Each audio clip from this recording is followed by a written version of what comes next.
붕어 낚시를 시작하려고 하는데 무엇을 사야 하나요? 라는 질문을 많이 받습니다. 30년 넘게 붕어 낚시를 했지만 이 간단한 질문에 대답하기가 참 난감합니다. 붕어 낚시는 다 같다는 생각을 하기 쉽지만 조금씩 다른 여러 가지 형태들이 있어서 질문하는 사람이 어떤 낚시를 하려는지 알아야 답을 할 수 있기 때문입니다.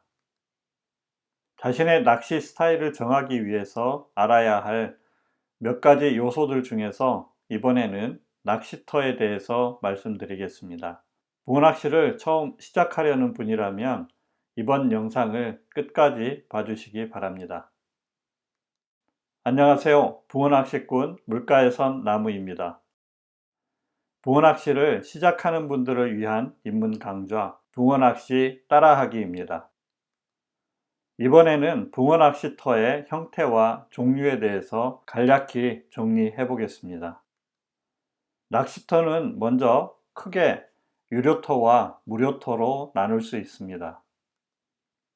유료터는 입장에서 낚시를 하기 위해서는 만원에서 4만원 정도 사이에 요금을 지불해야 하는 낚시터입니다. 비용을 지불하는 만큼 여러 편의시설들이 잘 되어 있고 붕어를 주기적으로 풀어서 자원을 조성하기 때문에 날씨나 경험에 따른 변수가 있기는 하지만 어느 정도 조과가 보장이 됩니다. 특별한 준비 없이 쉽게 찾아서 편하게 즐길 수 있는 낚시터들입니다.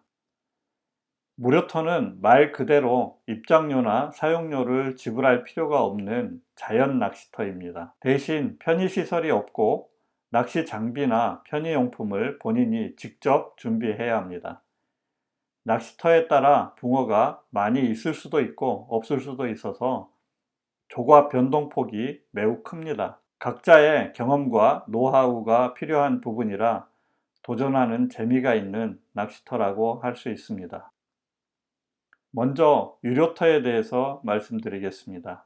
유료터는 다시 크게 손맛터, 자비터, 관리터로 나눌 수 있는데요. 손맛터는 풀어놓은 붕어를 낚으며 찌맛, 손맛만 보고 놓아주는 것입니다.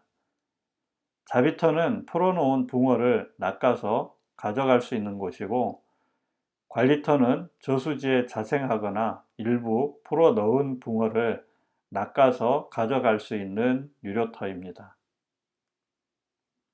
앞서 말씀드렸듯이 손맛터는 찌맛, 손맛만 보고 붕어는 바로 놓아주는 낚시터입니다. 그래서 붕어에게 손상을 덜 주기 위해 미늘이 없는 바늘을 사용하고 살림망에 붕어를 보관하지는 못합니다.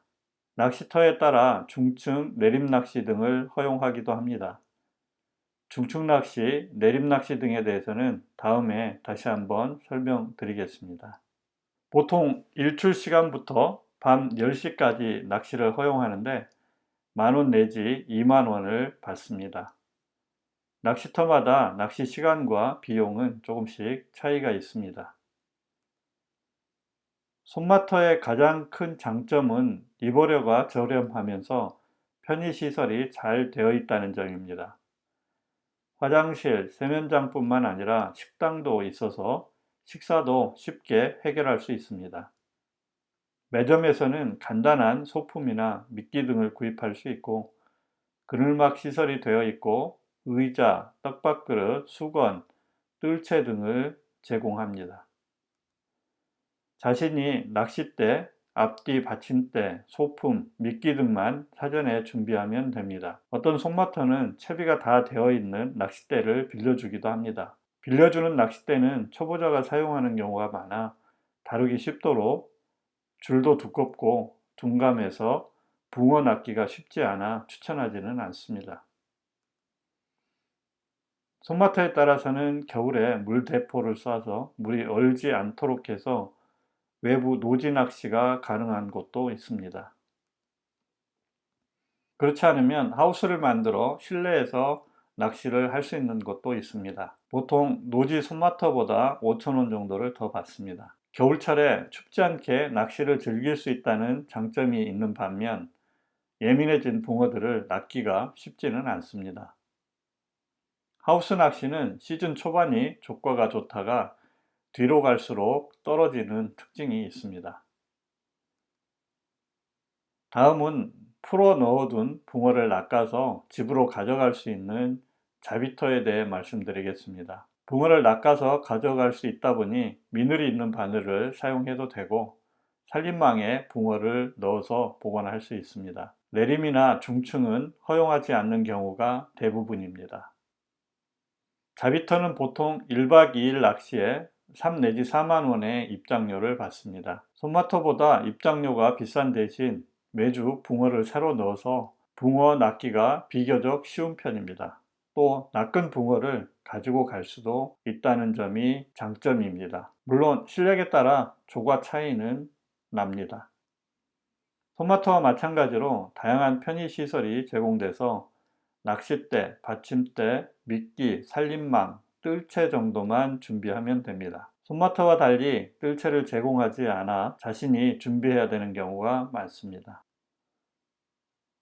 1박 2일 낚시를 하는 자비터에는 다양한 취침 시설들을 갖추고 있는 경우가 많습니다.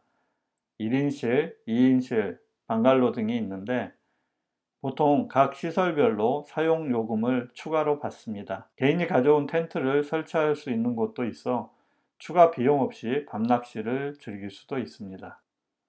겨울철에는 일부 구간에 물대포를 쏴서 얼음이 얼지 않도록 해서 낚시를 할 수 있도록 운영하는 낚시터가 많습니다. 낚시를 즐길 수는 있지만 조과는 시즌에 비해 현저히 떨어지는 경향이 있습니다. 관리터는 저수지에 자생하는 붕어를 낚아서 가져갈 수 있는 곳입니다. 일부 붕어를 풀어 자원을 조성하기도 하지만 대부분 저수지에서 자생하는 붕어들입니다. 유료터와 자연지 무료터의 중간 정도 형태의 낚시터라고 볼 수 있습니다. 대부분 내림, 중층 등 모든 낚시 기법을 허용합니다. 입장료는 1박 2일에 1 내지 2만 원 정도를 받습니다. 관리실, 화장실, 식당 등 최소한의 편의시설만 있습니다. 파라솔, 의자, 텐트 및 낚시 장비 등은 모두 개인이 준비해야 됩니다. 사진에서 보이는 것과 같은 수상 방갈로를 운영하는 관리터들이 많은데요. 추가 비용을 지불해야 하지만 1박 2일 생활에 필요한 냉난방, 화장실, 전기 사용, TV, 식사 배달 등 편의시설을 완벽하게 갖추고 있어 매우 편합니다. 유료터에 대한 설명은 이 정도로 마치고 이제 무료터에 대해 설명드리겠습니다. 무료터는 크게 저수지, 강과 수로, 댐과 호수로 나눌 수 있습니다.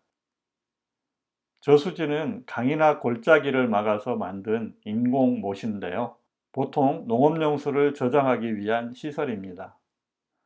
농사 주기에 따라 물을 빼는 경우가 있어 낚시의 또 하나의 변수가 되기도 합니다.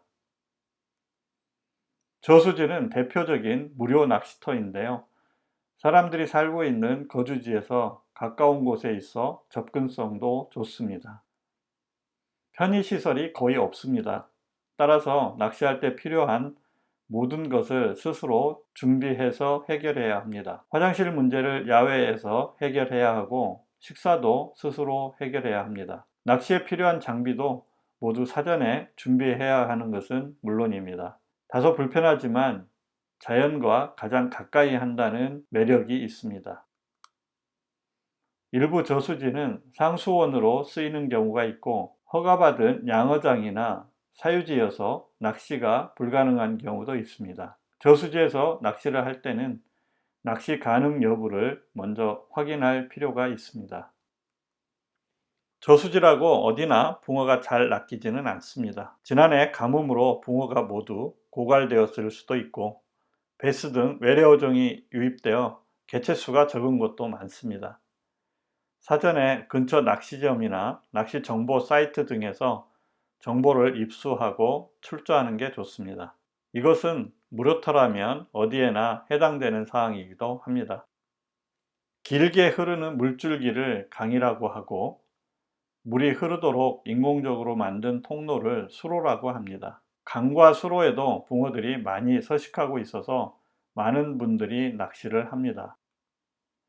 강은 구역별로 필요에 따라 낚시를 금지하는 곳과 허용하는 곳이 있습니다. 사전에 확인하고 출조하는 것이 좋습니다.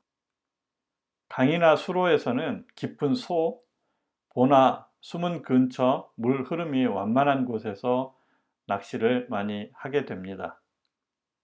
무료터 대부분이 그렇듯 편의시설은 없고 조과 또한 보장되지 않습니다. 최근에 4대강 사업으로 조성된 지역에는 화장실, 개수대 등이 설치된 곳도 있어 편하게 낚시할 수 있는 곳이 있기는 하지만 자전거 도로 등으로 차단돼서 접근이 쉽지는 않습니다. 다음은 댐과 호수에 대해 살펴보겠습니다. 댐과 호수는 강, 바다, 하천 등을 돌이나 콘크리트 뚝으로 막은 대형 인공 호수입니다. 넓은 수면적을 가지고 있어서 지역에 따라 낚시를 허용하는 곳과 금지하는 곳이 있어 사전에 확인이 필요합니다. 편의시설은 거의 없습니다. 붕어는 많지만 포인트와 시기에 따라 조항 기복이 매우 심합니다. 자신만의 데이터를 쌓거나 주변 낚시점의 정보를 참고하는 게 좋습니다. 지금까지 낚시터를 유료터와 무료터로 나누고 유료터는 다시 손맛터, 자비터, 관리터로, 무료터는 저수지, 강과 수로, 댐과 호수로 나누어 특징들을 살펴봤습니다. 살고 있는 지역에서의 접근성, 본인의 여건과 취향을 따져봐서 어디에서 붕어 낚시를 시작하면 좋겠다는 생각이 정리되면 필요한 장비를 준비하고 낚시를 시작하는 데 도움이 됩니다. 여러 붕어 낚시터의 형태에 대해 이해가 되셨기 바랍니다. 붕어 낚시 입문자를 위한 붕어 낚시 따라하기였습니다. 다음에 더 알찬 내용으로 찾아뵙겠습니다. 도움이 되셨다면 구독과 좋아요 부탁드립니다. 지금까지 붕어 낚시꾼 물가에선 나무였습니다.